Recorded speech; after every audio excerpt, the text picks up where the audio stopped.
We as a Democrats condone and condole together with the entire Catholic Church and the Catholic fraternity for the loss of His Holiness the Pope, who passed on yesterday, who went with the Lord. The Pope has gone at a time the world has needed him most. This Pope was more down-to-earth Pope. He's a Pope that called upon reconciliation across the world. We remember the gesture when he visited South Sudan, when he kneeled down to kiss the feet of both leaders, President Salva Kiir Mayardit and the Vice President, His Excellency Riek Machar. We have seen that the Pope has been outgoing specifically for the unprivileged people. And he loved children, and he loved to give hope to those that were unprivileged. And he changed a lot of things within the Catholic Church. The Democratic Party, the believer of religious institutions, mourns together with the Catholic Church, but specifically the Catholic Church of Uganda, the Bishop Paul Kagwa, Bishop Paul Semogerere, and all the other bishops in all the dioceses of Uganda, the fraternity of Uganda, the African continent, and the entire world for this very big loss at a time when Uganda and the entire world needed the person of the Pope who just passed on. We pray that his soul will rest in eternal peace. We will continue commiserating together with the Catholic fraternity, those within our party and across the world during these very difficult and challenging times. The Dem is undergoing the process of leadership renewal. And when the Secretary General stands here, the Secretary General stands to give specifically an update on the preparation of these processes. We are going to be going to the National Delegate Conference on the 30th of May to the 1st of June. All processes are underway, and I can authoritatively report that we are at about 80%. Many of the districts have been on time in terms of the processes of our roadmap. I just returned from the Lango sub-region. I was in Teso sub-region. I was in Bugisu sub-region. I was in Buked sub-region. I was in Busoga sub-region. And of course, yesterday I returned to the Greater Palisa region for us to oversee these processes. Last week, I went to Mbarara, hosted by the Vice President of our party, the Honorable Alhaji Imam Makumbi, and all the chairpersons of that region, specifically to assess on the venues, the suitability of the venues to host our National Delegate Conference. And I want to report today, Gardens in Mbarara in Ruti will be hosting our National Delegate Conference. We assessed several venues, but we appreciated that the Asama Gardens will suit the standards of our national convention. Of course, Mbarara High School had competed well, but we also realized that the students will be going back to school reporting on the 24th. So any venue around institutions of higher learning is out for contention because we have over 2,000 people in place, and we cannot outcompete the students that are there. Therefore, we took a decision that following the high caliber of event we organize in Soroti of National Council, we cannot go below the standard. And we have decided that our meeting will be hosted at Asama Gardens Hotel, Asama Resort in Ruti, in Mbarara. Ruti is also the home area of our former fallen national chairman, the Honorable Boniface Byanyima. So we will be in a memory of the great people of Western Uganda, in Boniface Byanyima, in Uncle Bob Chitariko, that stood tall. Of course, Mzee Emmanuel Kashija, and the rest of many Democrats that stood tall for the Democratic Party at a time things were very difficult to even say you belong to the Democratic Party. Therefore, chairpersons across our regions and all our regional leaders will expect the returns of from the districts for the delegates and all the returns of the executive that will start trickling in at the National Secretariat here starting on Friday this week. Already, chairpersons have already contacted me that they are ready to start bringing the returns. So the entire eastern region, we except 3 districts in Tororo and the district of Bududa and the district of Katakwi. The rest of the districts are up there, and we will be communicating. Once we receive the returns, we are going to be sorting in terms of the leadership executive, but also sort who are the delegates from where they come from. The purpose of this sorting is to make sure we have a register of the delegates separate from the leadership executive with their contacts, so that when we have candidates, aspiring candidates for the various positions of our party, all these ones here, at the end of the day, will be aspiring candidates, and the rest outside there. We will give them the lists of those delegates with their contacts so that they reach out to them in terms of campaigning. All we want to do is to avoid that the candidates only interact with the delegates who will be the voters at the end of the day during the delegate conference and the venue alone. We want people to reach out. And I'm happy that a lot of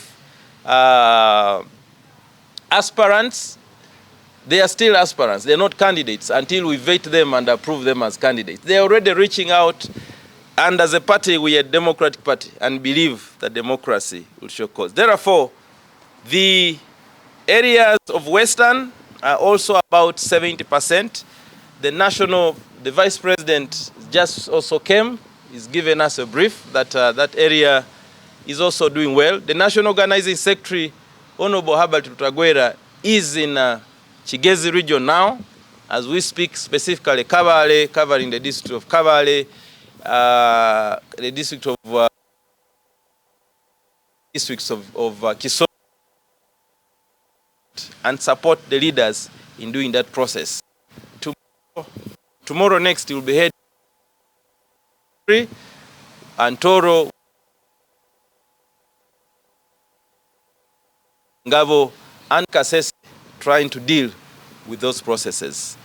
This week, I will be heading to West Nile with the entire leadership here, where we have a celebration of the Democrats, specifically Democrat SG Drametu and the team organized by Ambite Emmanuel, specifically in Maracha for the event. But during that event, we will also do an assessment to find out how the processes have gone on. I want to report to Democrats out there, the naysayers, and the ones who are doubting that we're going to do a good process. This is DP. This is not the first time we're doing this process. We have done these processes now for 60 or 70 years. And myself specifically, this is going to be the 3rd event I am in the center of preparation. We want to assure you that we'll do a good event, and all of us as Democrats, we're going to be within the processes that we'll talk about. I also want to appreciate all those leaders of our party, even those who have contradictions, the ones who have shown expressed interest, and the ones who have put up posters expressing interest run for various positions of our party. That's the way to go. And we want all people to come inside the processes. Today, we'll be unveiling our form for those who want to run for whatever leadership position. You pick the form. First, you will express interest to run for the position. You write an application. In DP, you apply. You write an application, and this application is expression of interest and application to contest for the Democratic Party 13th National Executive Committee, NEC leadership. This is going to be the 13th. We here are running on the 12th NEC. We are going to the 13th NEC.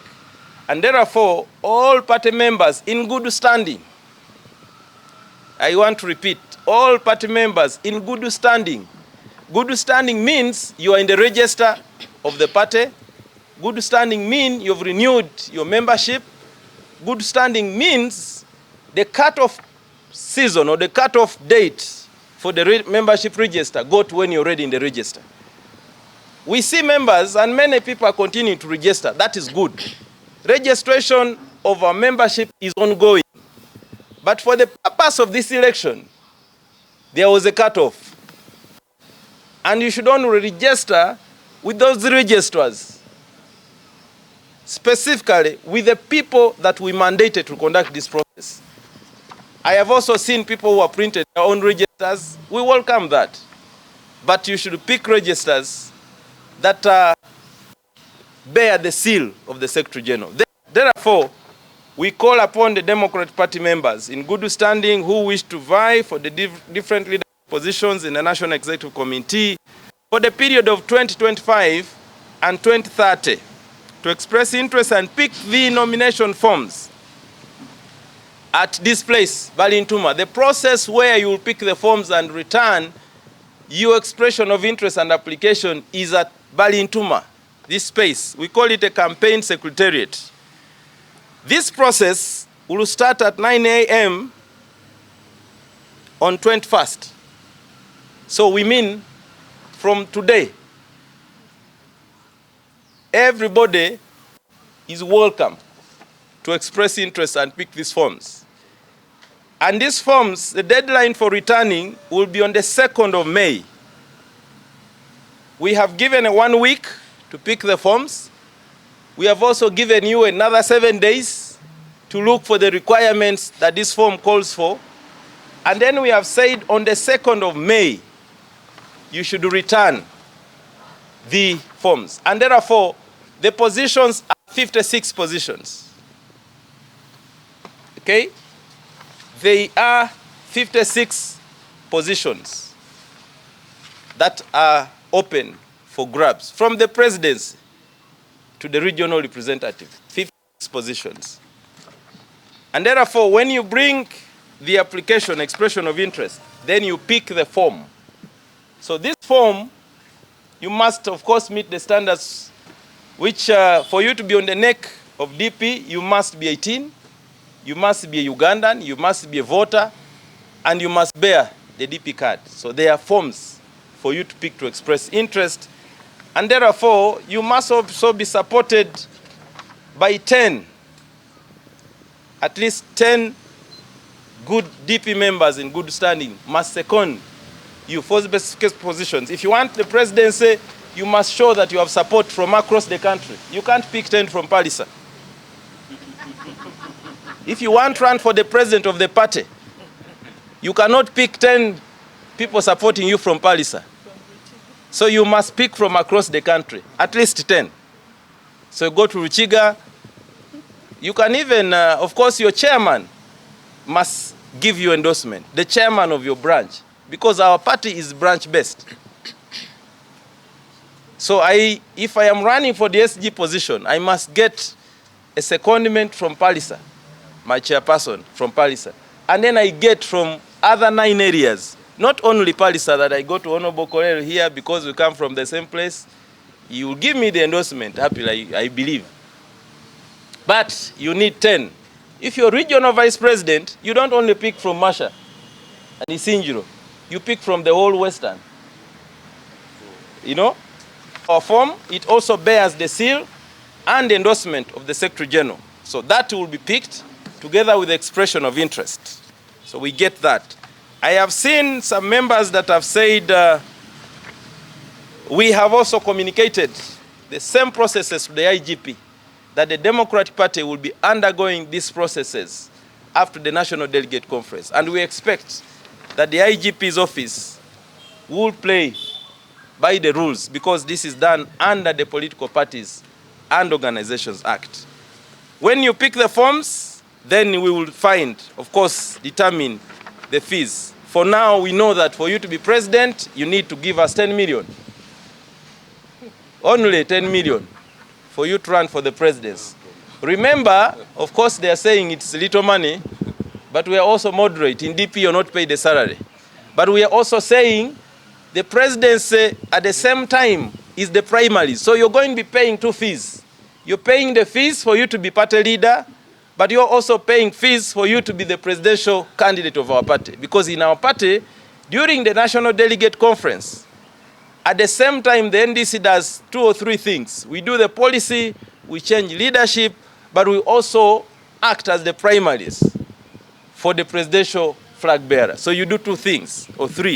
So therefore, for presidency, you give us 10 million, and we don't accept checks.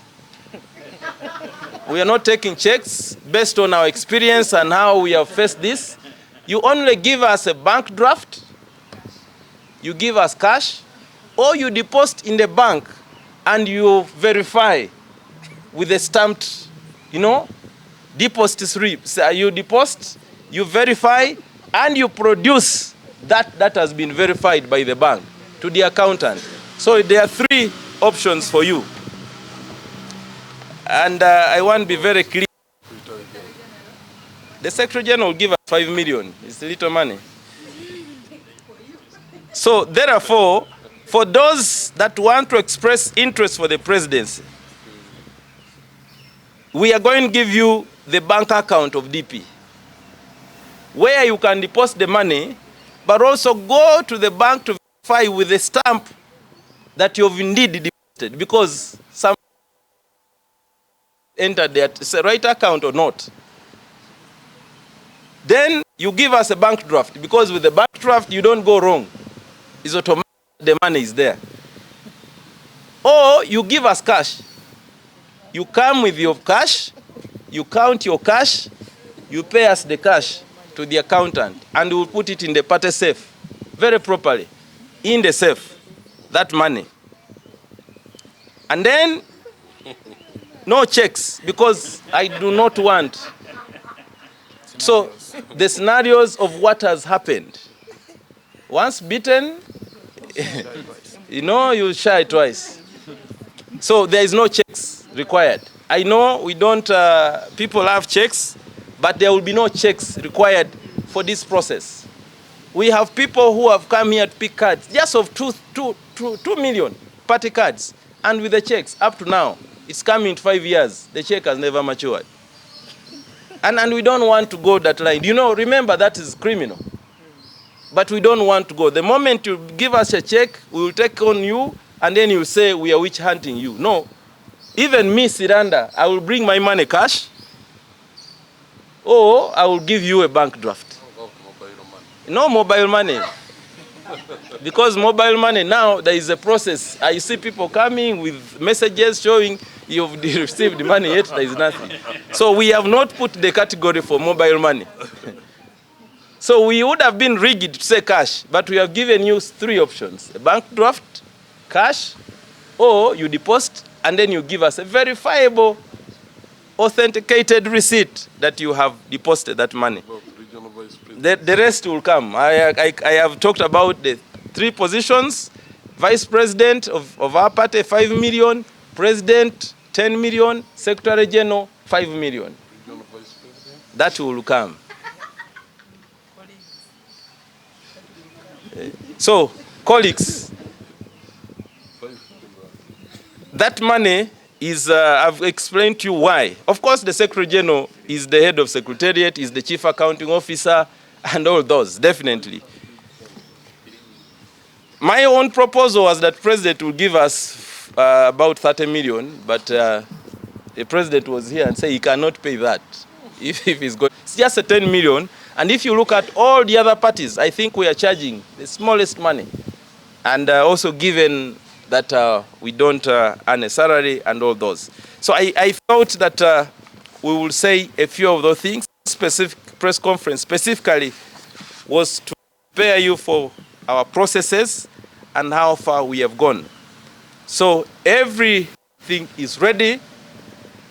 And once we launch the picking of forms, it shows that everything is ready. And we want to call upon the regions and the districts, specifically Central, where we seem not to be doing well. that the delegates to the National Delegate Conference, 3 from the district level, that's the chairperson, the women leader, and the youth leader, 3. Every constituency of Uganda will give us 2. That is male and female. The 2 can either come from the executive of the constituency or outside the constituency executive, as long as they are in the register and they are in good standing. I have seen a lot of, DP people have a lot of what spent force. The energy we spend on, if we spend it on fighting DP in power tomorrow morning. Even from senior members, once the delegates determine, you cannot do anything. Once the delegates determine to change the process of our party, it is finished. And the delegate conferences in Anambole 2005 determined there was no conclusion. We went to Mbale, there was no conclusion. We went to Katomi, there was no conclusion. Finally, in Gu, there was a conclusion. And the Democratic members there, the delegates, decided and instructed us on the changes of our constitutional amendment. And I also want to say it here, categorically clear, that has been gazetted. And the gazette is a formality. But once the delegates decide and we file to Electoral Commission, that is finished. So I am answering you out there. I have seen a lot of people writing and blackmailing. That was gazetted. Anybody who wants to change that should come to the next delegate conference with a proposal, and you persuade the delegates. If they agree with you, well and good. But for now, that's the numbers we're working with. Let me tell you that the quorum, out of 1,600, the quorum is only 500 people. So if we have 500 people, we will go on with the delegate conference because that's the quorum. But as I speak now, from the confirmation I have, and as a convener, I already have over 1,400 people. So the other remaining 200 we can do without, and we shall come back and do the processes. So we are good to go. The bus and the train has left. All the holes are inside the train. We are ready for Mbarara, and Mbarara is ready for this convention. It's a rotational, and there we'll take a decision. Maybe next time we'll go to Karamoja, and maybe come back to Zombo, so that we do processes that we mark the party all across. Therefore, honorable colleagues and the Democrats out there, let us not waste a lot of time. Let us go to the field. If you don't want to see any of these leaders here, the option is one, is to go to your branch, become a delegate, and come and kick all these people out when you're a delegate. If you are not a delegate, you will only be a good commentator. And I'm sorry, some of us do not have the leverage to only be commentators because we have a mandate. And when we respond because we have a mandate to do that. Tomorrow, other people will have a mandate and will be mandated to follow them. But for now, we have a chance to go to our branches, convince the delegates there, become a delegate, campaign so hard and become a delegate so that you have a chance to go to the National Delegate Conference. Also, the process of expression of interest for parliamentary as well will also be out. After this process, we'll also be launching that process so that we get this out. So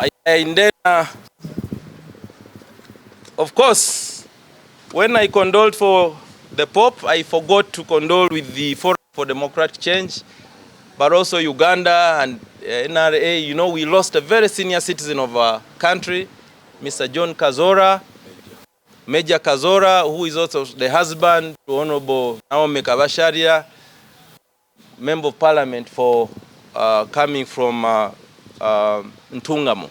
Therefore, as the Democratic Party, we also condole with the family of Major Kazora, but also the FDC party, the Bush War comrades, and the people of Western Uganda, and specifically his family, for that great loss. As well, we pray that his soul will rest in eternal peace.